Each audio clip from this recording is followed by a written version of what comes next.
What's up guys, Track Palmer here. Don't wait until you need a dash camera before you get one. Dash cameras can provide video recordings even when your vehicle is parked and you are sleeping.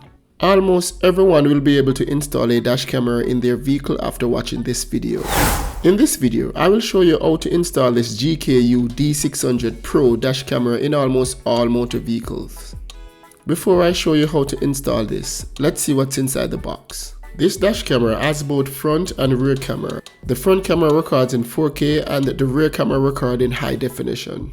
This has GPS capability and will be able to connect your phone through Wi-Fi, which provides a faster data transfer.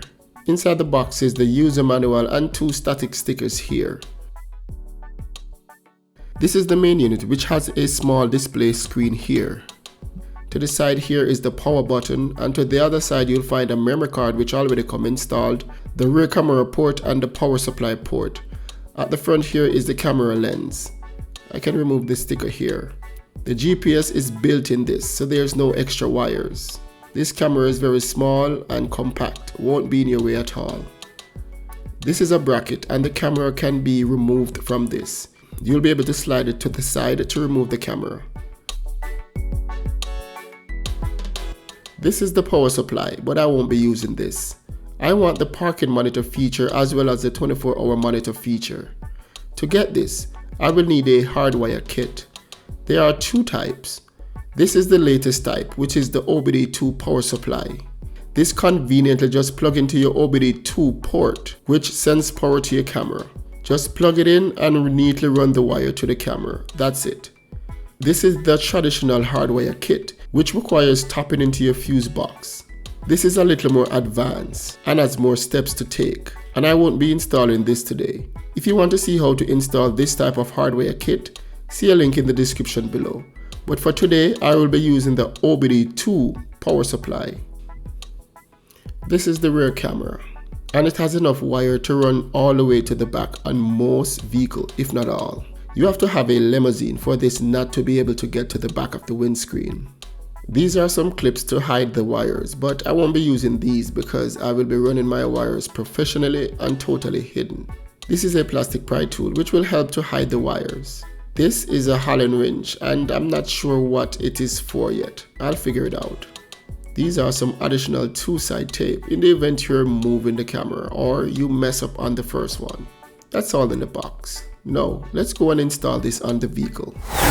This is an ideal vehicle to show you how to install a dash camera because it has a lift gate with the back glass attached to the back door. When you open the back door, the glass opens with the door, unlike a sedan motor vehicle where only the trunk opens. It is way easier to install the rear camera on a sedan motor vehicle, so I'm happy I'll be able to show you how to install it on this hatchback style motor vehicle. First, decide where you want to install your camera. This is an ideal spot here. I will clean the surface with rubbing alcohol. Now this is where you will install the static sticker. I won't be installing one here because this camera will be reinstalled in another vehicle and I want to use the static sticker in that vehicle. Remove the film from a 2-sided tape and align the camera to the windscreen as straight as possible. When you're satisfied that it is straight, firmly press the sticker against the glass and secure it there. So the camera is installed, and as I showed you earlier, the camera can be removed from the bracket. Now I'm going to install the rear camera wire and run it to the back of the vehicle. First, I'm going to unplug the rear camera. Now I'm going to plug in the rear camera in the camera port right here. I'm going to ensure that I push it all the way in.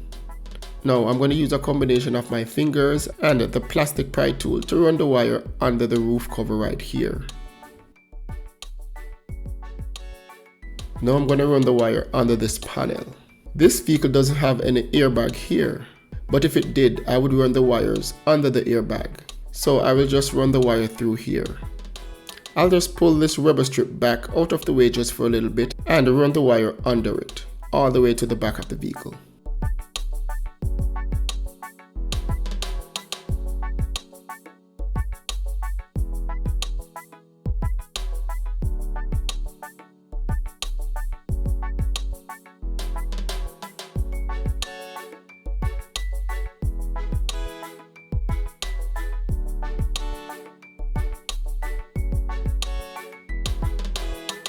Now I'm at the back, I will run the wire along here.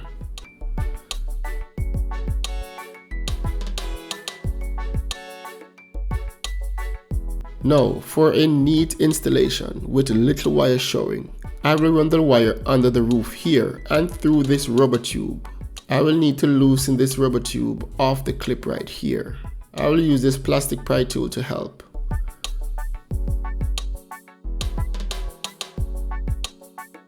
Now the rubber tube is off. I will now feed this wire through this plastic clip right here.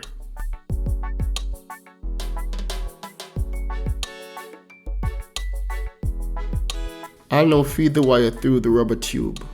Normally I would add some liquid soap to this so that it easily feeds through this rubber tube. But this tube is short, so I'll be able to do it without adding any liquid soap. The wire is through. Now I can pull the rest of the wire through here.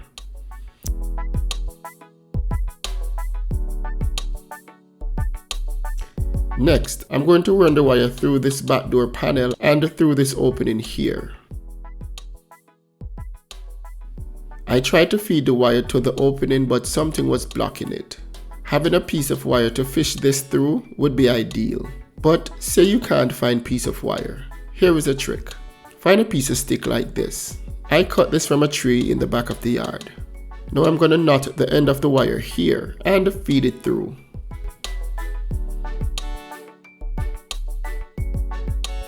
The wire is through. Now I can take my time and put this rubber back in place. It is important to take your time to properly fit this back in place to avoid water leaking into the panel.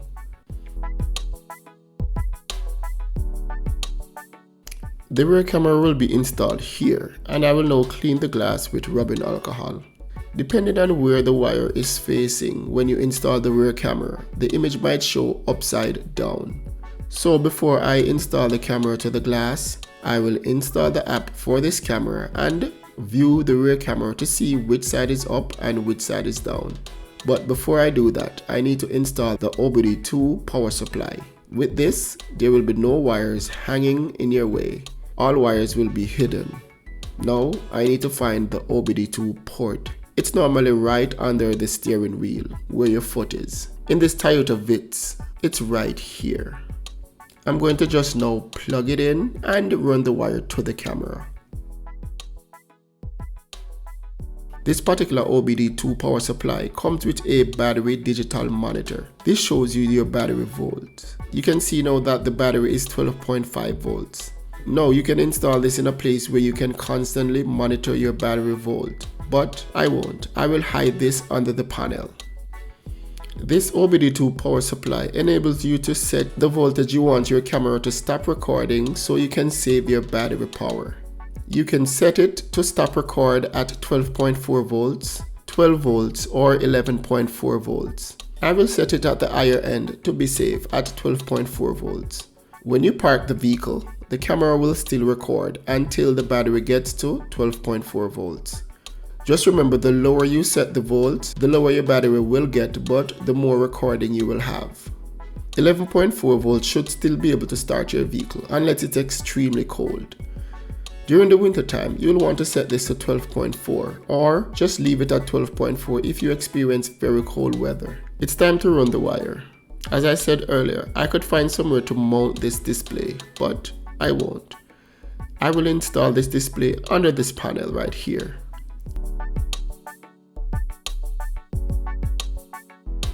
I will pull this rubber strip back to run the wire all the way up to the windscreen.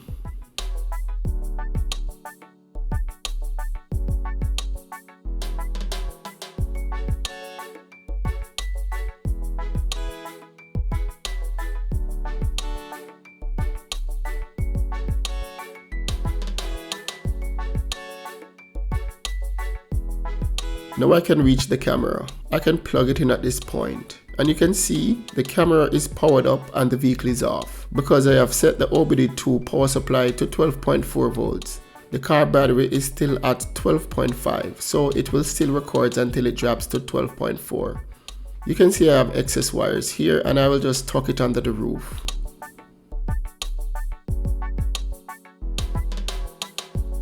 Now you can see that most of the wires are hidden. Just the plugs are showing here. And as you can see, there is no wire showing at the windscreen. The cameras are powered up and I can see that both the front and rear cameras are working. Now I can install the rear camera, but I need to ensure that I install it with the upside facing up. Now I will set the camera to the glass and look at the display. Once the upside is showing up, I can install the camera. The upside is showing up when the wire is pointing to the left side of the vehicle. I didn't show installing the rear camera because again my battery died, but I cleaned the windscreen and installed the camera straight as possible. Then reinstall this cover right here.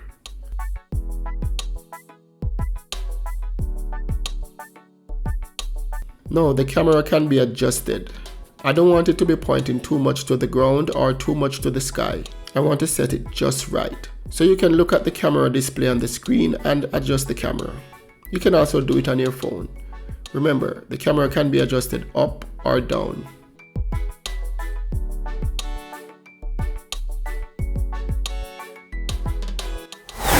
Now I can install the camera app. I can search for the GKU Go app in the App or Play Store, or I can scan this QR code in the user manual. All I need to do now is to install the app on the phone and try to connect the app to the camera. Now I will open the app and give the app location permission when I'm using the app. Now I can try to connect to the app. I first need to ensure that the camera is powered on and connect to the camera Wi-Fi. I need to go to Wi-Fi setting and look for the GKU Wi-Fi. It will start with GKU with some numbers at the end.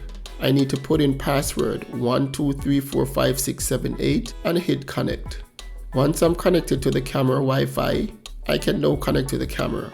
Note that when you connect to the camera Wi-Fi, your phone won't have internet service from Wi-Fi. You can regain internet by disconnecting from the camera Wi-Fi. Now I'm connected to the camera. You can hit this tab here to switch between front and rear camera. You can hit this tab here to switch the screen to horizontal or vertical. You can turn on and off voice recording. When you switch the screen around, you can actually drive with your phone mounted and just use your phone to see those blind spots. The camera will see a wider angle than your rear mirror can. Here you can turn on and off video recording as well as taking pictures. This tab here takes you to all the saved videos and pictures. From here you can play videos, download them or delete them. Over here you can go through all the settings. You can record with sound. You can turn up and down the speaker volume. You can set your camera recording resolution, and this can record in 4K. You can set your loop recording to 1, 3 or 5 minutes. You can set it to 50 Hz for the Americas and 60 Hz for Europe. You can turn time watermark, speed watermark and GPS coordinates. You can switch the clock to a 24-hour clock, and you can set your date format here. You can actually flip the image of your camera in the event you install it upside down. You can set your collision sensor, and this will determine when the camera records when the car is bumped or shaked. You can set your speed unit to miles per hour or kilometers per hour. You can look at your GPS signal, and you can turn on your GPS data. Here you can choose your Wi-Fi channel between 2.4 Hz or 5G. Here you can change your Wi-Fi name and Wi-Fi password. This shows you your firmware version, and here you can format your memory card. And finally here you can factory reset the camera to the original setting when you took it out of the box. That's pretty much for this video guys. Thanks for watching, but before you go, please like and subscribe to my channel. See you on the next one guys.